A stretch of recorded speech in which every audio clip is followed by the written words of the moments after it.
सबसे पहले मेरी आप सभी से एक रिक्वेस्ट है कि अगर आपको ये वीडियो पसंद आती है तो वीडियो को लाइक और चैनल को सब्सक्राइब भी जरूर कीजिएगा। So now with that said, तो भोग सीरीज में कुल 6 एपिसोड्स हैं और पहले एपिसोड में हम सुबेश को देखते हैं जो कि एक एंटीक शॉप चलाता है और उसकी शॉप में आज एक अलग तरह की मूर्ति आती है। ये मूर्ति किसी गॉडेस की लग रही थी, लेकिन गॉडेस के हाथ में वीणा, साइथ और स्कल भी था, विच वाज अनकॉमन। सुबेश का स्टाफ रतन इस मूर्ति को स्टोर में रखता है, लेकिन अगले ही क्षण रतन को एक डीटी फिगर दिखती है जो कि कह रही होती है कि मैं भूखी हूँ, मुझे कुछ खाना है। इससे रतन बहुत ज्यादा डर जाता है, इतना कि वो अगले दिन से शॉप पे कभी दिखता ही नहीं। वहीं दूसरी तरफ हम सीरीज के मेन लीड अतिन से मिलते हैं जो कि अपनी कंपनी का टॉप परफॉर्मर है और उसे प्रमोशन भी मिलती है। अतिन को एंटीक आइटम्स कलेक्ट करने का शौक है और सुबेश अतिन का दोस्त है। तो ऑफिस के बाद अतिन डायरेक्टली सुबेश के शॉप पे जाता है ताकि वो सुबेश के साथ पार्टी कर सके प्रमोशन की खुशी में। शॉप में अतिन की नजर उसी गॉडेस की मूर्ति पे पड़ती है और अतिन इस मूर्ति को देख के काफी फैसिनेट होता है। अतिन सुबेश से इसके बारे में पूछता है और सुबेश को खुद इस मूर्ति के बारे में ज्यादा पता नहीं था, एक्सेप्ट कि इस मूर्ति को टिबेटियन स्टाइल में बनाया गया है। सुबेश बताता है कि कुछ दिन पहले आसपास में एक बड़ा सा घर खाली हो रहा था जो कि चक्रवर्ती परिवार का था। परिवार के सभी लोग या तो समय के साथ खत्म हो गए थे या फिर कहीं और सेटल हो चुके थे। फैमिली की लाइनेज में जो आखिरी बेटी थी घर की, और वो भी अपनी पति के साथ यूएस जा रही थी और इसलिए वो घर का सब कुछ बेच रही थी। वहीं से सुबेश को काफी सारा एंटिक आइटम सस्ते में मिल गया था। तो जब सुबेश ये आइटम्स कलेक्ट कर रहा था तो उसके पास एक बाबा आते हैं जो कि उसे फ्री में ये वाली मूर्ति देते हैं। सो यस, सुबेश को काइंड ऑफ इस मूर्ति का ना तो ओरिजिन पता है ना ही वैल्यू, उसे तो ये फ्री में मिला। अब सुबेश देखता है कि अतिन को ये मूर्ति काफी पसंद आ गई थी और ऐसे में वो अतिन को ये मूर्ति दे देता है, सेइंग कि इसके जो भी पैसे होंगे वो बाद में पे कर देना। तो इसके बाद अतिन और सुबेश क्लब में पार्टी करने जाते हैं और यहाँ अतिन एक लड़की के साथ डांस करने लगता है। तभी एकदम से अतिन को ऐसा लगता है मानो पूरा क्लब खाली हो गया हो और लाइट्स रेड हो गई है। अतिन को किसी की आवाज भी सुनाई देती है जो कि उससे खाना मांग रही होती है। फिर अचानक अतिन अपने होश में आता है और वो घर जाने का डिसाइड करता है। अब घर जाते वक्त अतिन को अपने रियर व्यू मिरर में अपनी स्वर्गवासी माँ की घोस्ट दिखती है जिससे अतिन परेशान हो जाता है, लेकिन वो इसे इग्नोर करके घर आता है और यहाँ पुष्पा जी अतिन का खाना लगाती हैं। हम समझ पाते हैं कि अतिन के माँ बाप दोनों इस दुनिया में नहीं है और अतिन की माँ स्वर्ग सिधारने से पहले पुष्पा जी से कह के गई थी कि आप अतिन का ख्याल रखना। तब से पुष्पा जी अतिन का माँ की तरह ख्याल रखती हैं और अतिन घर में उनके साथ ही रहता है। तो डिनर के बाद जब अतिन सोने जाता है तो उसे भी पहले सीन वाली डीटी दिखती है। इनफैक्ट अतिन को फिर से अपनी माँ की घोस्ट दिखने लगती है जिससे अतिन डर के पानी का ग्लास गिरा देता है। तभी एकदम से अतिन की नींद खुलती है और उसे लगता है कि ये सब महज सपना था, लेकिन कमरे के अंदर वाकई पानी का ग्लास गिरा हुआ था और किसी के कदमों के निशान भी थे। खैर, तो अगली सुबह अतिन गॉडेस की मूर्ति को टेबल पे रख देता है, देन मूर्ति के सामने अगरबत्ती वगैरह जला के फूल चढ़ाता है। इसके बाद अतिन के घर पे उसके अंकल भावेश उससे मिलने आते हैं और वो इस मूर्ति को देखते हैं। भावेश अंकल बताते हैं कि ये मूर्ति तिबेटियन लग रही है और जो गॉडेस है वो शायद तांत्रिक शक्ति वाली गॉडेस होंगी। वो बताते हैं कि बुद्धिज्म में भी तांत्रिक प्रक्रिया वगैरह है और यहाँ वो वज्रायना बुद्धिज्म की बात करते हैं जो कि हिंदुइज्म के तांत्रिक प्रक्रिया से इन्फ्लुएंस थे। जब 10वीं से 14वीं शताब्दी के बीच भारत पे अटैक होने लगा तो कई बुद्धिस्ट लोग तिब्बत चले गए थे और इस तरह से तांत्रिक रिचुअल्स तिब्बत में भी कैरी फॉरवर्ड हुआ। अब भावेश अंकल अतिन को डांटते हैं, सेइंग कि अतिन को इस मूर्ति की पूजा नहीं करनी चाहिए थी। क्यों? क्योंकि हर एक डीटी को पूजने का तरीका अलग होता है और अतिन अगर ऐसे बिना समझे गलत विधि से पूजा करेगा तो डीटी गुस्सा भी हो सकती है। अंकल कहते हैं कि वो कुछ दिन बाद वापस आएंगे, अपने साथ वो पास वाले पुजारी को लेके आएंगे और पुजारी शायद इस मूर्ति के बारे में कुछ बता सके। इन बातों के दौरान हम व्यूअर्स नोटिस करते हैं कि मूर्ति के सामने रखा फूल हवा के झोंके से गिर गया था। खैर, तो अतिन ऑफिस जाता है और वहां वॉशरूम में अतिन को खून वाले पैर के निशान दिखते हैं। इनफैक्ट उसे बार बार एक ही आवाज सुनाई दे रही थी विच वाज सेइंग कि मैं भूखी हूँ, मुझे खाना दो। ऑफिस से घर आके भी अतिन थोड़ा परेशान ही दिख रहा था और फिर एकदम से वो फ्रूट्स वगैरह कट करके मूर्ति के सामने चढ़ा देता है। उस रात अतिन की जब नींद खुलती है तो वो अपने सामने एक डीटी को देख पाता है जिसे अतिन माँ कह के पुकारता है। ये डीटी अतिन से वापस खाना मांगती है और देख के ऐसा लग रहा था मानो अतिन इस डीटी से सम्मोहित हो रहा हो। ना अगले दिन से अतिन का हाव भाव बदलने लग गया था, जहाँ वो एकदम सीरियस हो गया था और अकेले रहना ही पसंद करने लगा था। अतिन रोज मूर्ति पे फूल के हार चढ़ाता, देन कुछ फ्रूट्स चढ़ाता, लेकिन मूर्ति अतिन के फूड को ग्रहण नहीं कर रही थी। अतिन का व्यवहार भी बहुत ज्यादा बदल चुका था और पुष्पा जी भी इस बात को नोटिस कर रही थी। अब एक बार आधी रात के टाइम पुष्पा जी को घंटी की आवाज सुनाई देती है और चेक करने पे वो अतिन को एक कमरे में इस मूर्ति की पूजा करते पाती है। जी हाँ दोस्तों, अतिन ही घंटी बजा के पूजा कर रहा था और इस सीन से इट वाज क्लियर कि अतिन का मानसिक संतुलन बिल्कुल ठीक नहीं है। यहाँ हम पुष्पा जी के पीछे एक लड़की की घोस्ट को भी देखते हैं। खैर, पुष्पा जी ये सारी बातें भावेश अंकल को बताती है और अंकल पुजारी जी को लेकर अतिन से मिलने आते हैं। पुजारी जी कहते हैं कि वो भी मूर्ति वाली गॉडेस को नहीं पहचान रहे हैं और अतिन को इस अननोन डीटी की पूजा नहीं करनी चाहिए। ये सुनकर अतिन पुजारी जी पे ही भड़क जाता है। इनफैक्ट हम ये देख पाते हैं कि अतिन अब अपना ख्याल रखना पूरी तरह से बंद कर चुका था। खैर, आगे ऑफिस में अतिन को बेस्ट एम्प्लॉय का अवार्ड मिलता है, लेकिन पिछले कुछ दिन से तो अतिन का किसी काम में मन ही नहीं लग रहा था। उसे अवार्ड लेके बस जल्दी से घर भागना था ताकि वो मूर्ति की पूजा कर सके। अतिन के ऑफिस वाले दोस्त भी अतिन के इस अजीब बिहेवियर को नोटिस कर लिए थे और वो अतिन के लिए काफी चिंतित भी थे। अब उस रात जब अतिन ऑफिस से घर आ रहा होता है तो रास्ते में उसकी कार के सामने एक औरत आ जाती है। अतिन किसी तरह कार को रोकता है और यहाँ औरत अतिन से खाने को कुछ मांगती है। अतिन अतिन इस औरत को अपनी ऑफिस पार्टी वाला खाना देता है, जिसके बाद ये औरत जिसका नाम डामड़ी है वो कहने लगती है कि मेरे परिवार वाले मुझे घर से बाहर निकाल दिए हैं क्योंकि मेरा पति इस दुनिया को छोड़ के चला गया, तो ऐसे में आप मुझे अपने घर ले चलिए।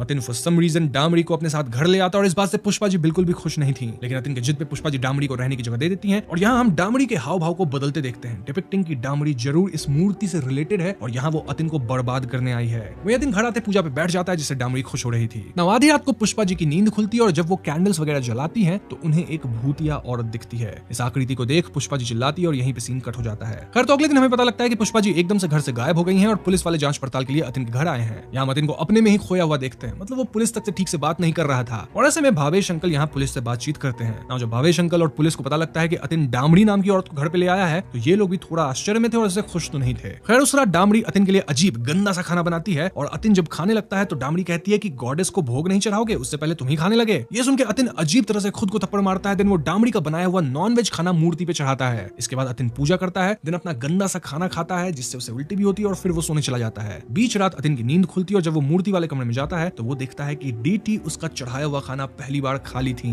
जी हाँ दोस्तों, इससे अतिन बहुत ज्यादा खुश होता है और वो डामड़ी के साथ आधी रात में पूजा शुरू कर देता है। अब अगली सुबह अतिन बहुत खुश था और यहाँ डामड़ी एक बार फिर अतिन को एकदम सड़ा गला हुआ खाना खिलाती है। दिन प्रतिदिन यही प्रक्रिया शुरू हो जाती है, जहाँ डीटी डामड़ी का बनाया हुआ नॉन वेज खाना खाती, फिर डामड़ी अतिन को एकदम सड़ा गला हुआ खाना खिलाती, देन अतिन डीटी की पूजा करता, ऑफिस जाता, वापस आता, पूजा करता एंड द साइकिल रिपीट्स। हद तो तब हो जाती है जब हम अतिन को रेगुलरली शमशान जाते हुए देखते हैं और यहाँ वो माँ चिल्लाता है। कुछ दिन बाद पुलिस वाले अतिन को बताते हैं कि पुष्पा जी उन्हें कहीं नहीं मिली और अतिन बिना इस बात पे ध्यान दिए कहता है कि आप केस को क्लोज कर दीजिए। उसी रात भावेश अंकल अतिन का हाल समाचार लेने आते हैं और वो अतिन को अजीब तरह से नाचते हुए पूजा करते देखते हैं। ये दृश्य देख के भावेश अंकल का दिल दहल जाता है और अतिन यहाँ उनके साथ भी बहुत अजीब बर्ताव करता है। भावेश अंकल डामड़ी को भी देखते हैं जिसकी आंखें किसी डीमन जैसी दिख रही थी और ऐसे में भावेश अंकल डिसाइड्स कि उन्हें ही अब कुछ करना होगा। बस फिर क्या था, भावेश अंकल तुरंत अतिन के दोस्त सुबेश से मिलने जाते हैं और वो सुबेश से उस मूर्ति के बारे में पूछते हैं। सुबेश बताता है कि उसका एम्प्लॉय रतन भी मूर्ति देखने के बाद काम छोड़ के भाग गया और फिर वापस कभी नहीं आया, यानी उस मूर्ति में कुछ तो सुपरनैचुरल है। और इसका पता लगाने सुबेश और भावेश अंकल उस आदमी के पास जाते हैं जो कि सुबेश को फ्री में मूर्ति दे दिया था। वहीं दूसरी तरफ अतिन के हाव भाव से उसके ऑफिस वाले भी बहुत परेशान हो गए थे। अतिन बहुत ही सड़ा हुआ बदबूदार खाना ऑफिस लाता था जिससे पूरी कैंटीन महक जाती। देन ना तो वो ग्रूमिंग कर रहा था, बेकार से कपड़े पहन रहा था, मतलब देख के लग रहा था कि इसकी हालत खराब है। जबकि पहले अतिन एक ऐसा इंसान था जो कि एकदम टिप टॉप रहता था, पार्टी वगैरह करता था, और अब उसका ये हाल था। अतिन जब भी ये सड़ा गला हुआ खाना खाता उसे उल्टी आती थी और ऐसे में अतिन के बॉस उसे मैंडेटरी 1 वीक की छुट्टी देते हैं ताकि अतिन अपना चेकअप करवा सके, अपने आप को सही ट्रैक पे ला सके। ऑफिस के बाद अतिन फिर से शमशान जाता है, देन एक ढाबे पे खाने जाता है। यहाँ अतिन को एक बूढ़े चाचा मिलते हैं जो कि अतिन से उसकी हाफ रोटी मांगते हैं। अतिन इन चाचा को अपनी रोटी का बड़ा टुकड़ा देता है और फिर चाचा कुछ अजीब बातें बोलते हैं। पहले तो वो अपना नाम कृष्णनंदा मैत्रा बताते हैं, देन वो कहते हैं कि वो 1-2 किताबें भी लिखे हैं। इसके बाद एकदम से वो कहते हैं कि डार्क फोर्सेस ट्रू डिवोटीज को भी हार्म कर सकती हैं, लेकिन किसी भी तंत्र से ज्यादा ताकतवर है प्यार की ताकत। प्यार वाला तंत्र ही सबसे पावरफुल है। देन चाचा जी अतिन को एक बड़ा सा लॉकेट पहना देते हैं, सेइंग कि जब तक अतिन इस लॉकेट को पहन के रखेगा कोई भी बुरी ताकत उसे हाथ नहीं लगा पाएगी। अब दोस्तों ये पूरी इंटरेक्शन काफी वियर्ड सी थी, लेकिन हम ये समझ पाते हैं कि जरूर यहाँ कोई डिवाइन पावर अतिन की मदद कर रही है ताकि अतिन जो सिचुएशन में फंसा है उससे बच सके। वहीं दूसरी तरफ भावेश अंकल और सुबेश उस पुजारी से मिलने जाते हैं जो कि सुबेश को ये मूर्ति फ्री में दे दिया था। यहाँ पुजारी जी इस मूर्ति के सारे राज खोलना शुरू करते हैं। दरअसल ये कोई मामूली मूर्ति नहीं बल्कि 10 महाविद्या यानी 10 गॉडेसेस ऑफ विजडम में से 9th गॉडेस की मूर्ति है और उन्हें देवी माटुंगी बुलाते हैं। कल अमावस्या की रात है और कल शायद अतिन के जिंदगी की आखिरी रात होने वाली है। अब पुजारी जी यहाँ मूर्ति को लेकर कई और बातें भी बताते हैं जो कि मैं आपको वीडियो में आगे बताऊंगा। फॉर नाउ अगर हम अतिन की बात करें तो लॉकेट पहनते ही अतिन की मेंटल स्टेट सुधरने लगती है।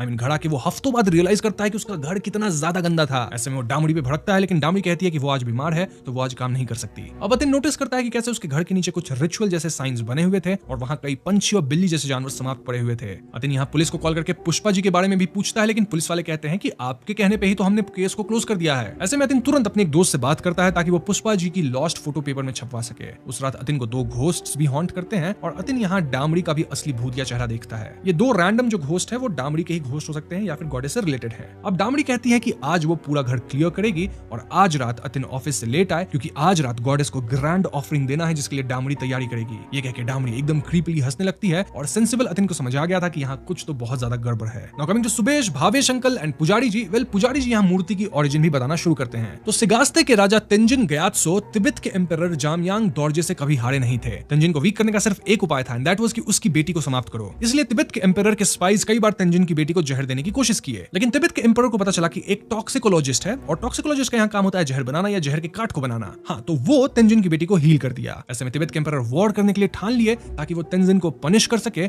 और इससे कोई और उनके खिलाफ रेबल ना करे। पर तिब्बत के एम्परर को यह नहीं पता था कि टॉक्सिकोलॉजिस्ट आखिर है कौन। युद्ध पे जाने से एक रात पहले तिब्बत के एम्परर को पता लगा कि उनकी पूरी फैमिली बीमार पड़ गई है। इनफैक्ट एम्परर खुद भी बीमार पड़ गए थे और एक ही झटके में एम्परर की पूरी फैमिली ही समाप्त हो जाती है। ये सब उस टॉक्सिकोलॉजिस्ट के कारण हुआ था जिसका नाम था सहस्रक्ष चक्रवर्ती। जी हाँ दोस्तों, वही चक्रवर्ती फैमिली के एंसेस्टर्स जिनके यहाँ से सुबेश को मूर्ति मिली थी। अब पुरोहित जी की जो फैमिली है वो चक्रवर्ती फैमिली के प्रीस्ट रहे हैं फॉर जनरेशंस और 16th सेंचुरी में चक्रवर्ती फैमिली इस बंगाल वाले हाउस में शिफ्ट हुए थे। उस टाइम घर के ओनर थे विश्वेश्वर चक्रवर्ती और सहस्रक्ष चक्रवर्ती उनके भाई थे। ऐसा कहा जाता है कि सहस्रक्ष इतने खतरनाक टॉक्सिकोलॉजिस्ट थे कि उनसे सांप भी डरते थे। जब वो 30 साल के थे तो एक दिन गायब हो गए क्योंकि वो तपस्वी के अंदर ट्रेन होने लगे। तपस्वी से 10 साल शिक्षा लेने के बाद वो तिब्बत गए। देन वहां एक तांत्रिक गुरु से शिक्षा लेके तांत्रिक विद्या में महारत हासिल किए। बेसिकली सहस्रक्ष वज्रायना तांत्रिक विद्या सीख लिए थे। आगे तो आपको पता ही है कि सहस्रक्ष चक्रवर्ती तेंजिन की बहन को हील किए, देन तिब्बत के एम्परर का डाउनफॉल करवा दिए। इसके लिए सहस्रक्ष किंगडम के बेस्ट स्कल्प्टर यानी मूर्तिकार को बुलाए थे और उससे यही वाली मूर्ति बनवाए थे। तभी ये मूर्ति थोड़ी टिबेटियन दिखती है लेकिन ये एक गॉडेस की मूर्ति है। इसी की मदद से तेंजिन बिना लड़े तिब्बत के एम्परर को हरा दिया और अब सहस्रक्ष जानते थे कि ये मूर्ति गलत तांत्रिक हाथों में बहुत तबाही ला सकती है। इसलिए एक दिन वो छुप के इस मूर्ति सहित बंगाल अपने घर वापस आ गए। यहाँ वो मूर्ति की प्राण प्रतिष्ठा करके उसे स्थापित किए और पिछले 600 साल से चक्रवर्ती परिवार पे देवी का आशीर्वाद रहा। सहस्रक्ष के हिसाब से रूल बस एक था और वो ये कि अगर किस दिन चक्रवर्ती परिवार इस घर को छोड़ेंगे तो उन्हें इस मूर्ति को किसी इंसान को समर्पित करना होगा। इसलिए पुजारी जी जो कि इस फैमिली की देखरेख करते थे वो फ्री में ये मूर्ति सुबेश को दे दिए थे क्योंकि चक्रवर्ती फैमिली इस घर को छोड़ के हमेशा के लिए जा रहे थे। लेकिन पुजारी जी को यह अंदाजा नहीं था कि ये मूर्ति अतिन के जिंदगी में घोर अनर्थ लेके आएगी। पुजारी जी कहते हैं कि अतिन को बचाना अब बहुत मुश्किल है क्योंकि अब सिर्फ कोई डिवाइन शक्ति ही अतिन को बचा सकती है। वहीं दूसरी तरफ हम अतिन को ऑफिस जाते देखते हैं and we could clearly see कि वो बहुत बेटर फील कर रहा था। ऑफिस के बाद अतिन आज शमशान नहीं जाता, रादर अपने घर जाता है और घर के बाहर उसका इंतजार भावेश अंकल कर रहे थे। अंकल अतिन को मूर्ति के बारे में सब कुछ बताते हैं और वो ये भी बताते हैं कि डामरी कोई सिंपल ह्यूमन नहीं है। अंकल कहते हैं कि देवी माटुंगी एक्चुअली में तांत्रिक रूप है ऑफ देवी सरस्वती।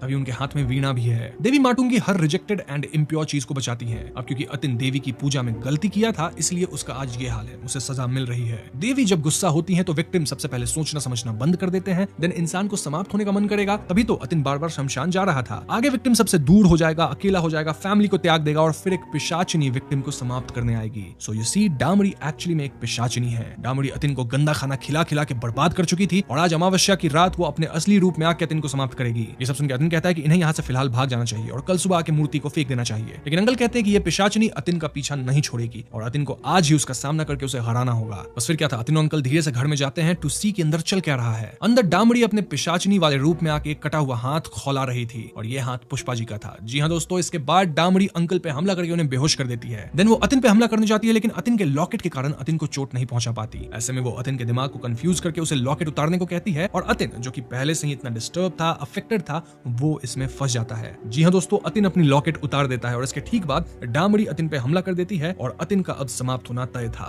लेकिन तभी अतिन को उस बूढ़े चाचा की बात याद आती है जो कहते हैं कि किसी भी तंत्र से बड़ा वेपन है प्यार। अतिन को याद आता है कि कैसे भावेश अंकल उसका इतना ख्याल रखते हैं और ऐसे में अतिन समहाउ अपना लॉकेट लेता है और डामरी के सर पे इससे वार कर देता है। इससे डामरी खत्म हो जाती है और हम उसके शरीर को हवा में गायब होते देखते हैं। देन अतिन मूर्ति वाले कमरे में जाकर हंसता है और यही सीन कट हो जाती है। ना अगले सीन में हम इंजर्ड भावेश अंकल को देखते हैं जिनका ख्याल अतिन रख रहा था। अतिन अब एकदम नॉर्मल हो चुका था और वो अंकल को बताता है कि उसने इस मूर्ति को पानी में बहा दिया। इनफैक्ट अतिन अब ऑफिस में भी पहले की तरह मस्त काम करने लगा है और लड़कियां वापस अतिन को भाव दे रही हैं। इनफैक्ट उसे अब डेट पे भी बुला रही हैं। अब सीरीज के आखिरी सीन में हम 2 ड्रंक लोगों को देखते हैं और उनमें से जब एक सुसु करने जाता है तो वो डीटी उसके सामने आ जाती है और उससे कहती है कि आई एम हंग्री। वो बंदा चिल्लाता है और यहीं पे सीरीज खत्म हो जाती है। तो दोस्तों ये थी भोग सीरीज की कहानी और कहानी अपने आप में काफी क्लियर कट है, लेकिन फिर भी मैं उन थ्योरीज पे चर्चा कर लेता हूं जिसको लेकर शायद आपके मन में सवाल हो। सो फर्स्ट कंफ्यूजन यही है कि वो बूढ़े चाचा कौन थे जो अतिन की मदद करे by giving the locket. Well उनका नाम कृष्णनंदा मैत्रा है और वो अतिन को ढाबे पे मिले थे। चाचा अतिन को एक लॉकेट देके बोले थे कि इससे अतिन को कोई भी बुरी ताकत और डार्क फोर्स हाथ नहीं लगा सकेगी। ये लॉकेट अतिन के लिए एक तरह से रक्षा कवच बन गया और यहाँ हम कह सकते हैं कि चाचा कोई डिवाइन पावर थे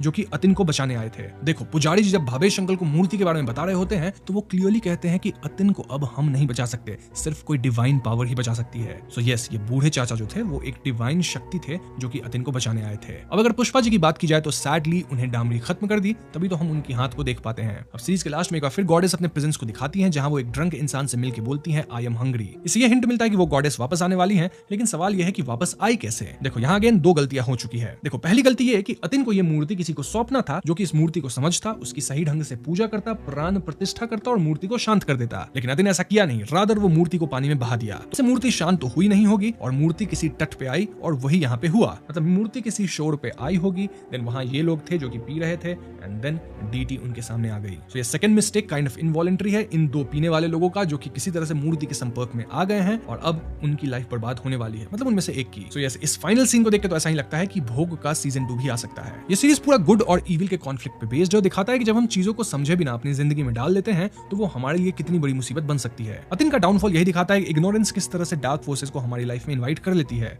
एक ये भी मैसेज है कि प्यार और इमोशनल कनेक्शन सबसे बड़ी ताकत है। अतिन का अपने अंकल भावेश के साथ का जो प्यार था वो काइंड ऑफ अतिन के लिए शील्ड बन गया, जिसकी मदद से अतिन सबसे बड़ी ताकत को हरा दिया। बूढ़े चाचा के कहने पे अतिन को अपने प्यार के कनेक्शन एंड केयर को समझना पड़ता है। अब अगर आप शुरुआत से अतिन को देखोगे तो वो अपने रिलेशनशिप पे ध्यान नहीं देता था, अपने रिलेटिव से मिलता नहीं था, भावेश अंकल को कॉल नहीं करता था, देन पुष्पा जी से ठीक से बात नहीं करता था, मतलब प्यार से बात करता था लेकिन उतना भाव नहीं देता था। बट अब अतिन का पर्सपेक्टिव लाइफ को लेकर बदल गया है, क्योंकि एंड में हम देखते हैं कि वो भावेश अंकल का पूरी अच्छी तरीके से ख्याल रख रहा है। सो हाँ, रिलेशनशिप्स बहुत ज्यादा मैटर करते हैं, ये बात अतिन को समझ आ गई है। और एक और चीज फिल्म में दिखाई गई कि कैसे अतिन रिलेशनशिप से इतना भागता है कि वो शादी तक नहीं करना चाहता था, बट एंड में जब वो एक लड़की के साथ डेट पे जाने के लिए रेडी हो जाता है, दिस शोज कि वो अपनी लाइफ में मूव कर रहा है, शायद अपने स्टेबिलिटी खोज रहा है, रिलेशनशिप्स खोज रहा है। सो यस, भोग सीरीज इन्हीं सारी चीज एंड थीम्स को दिखाती है। लाइक और शेयर करें, सारे चैनल पे नए हैं तो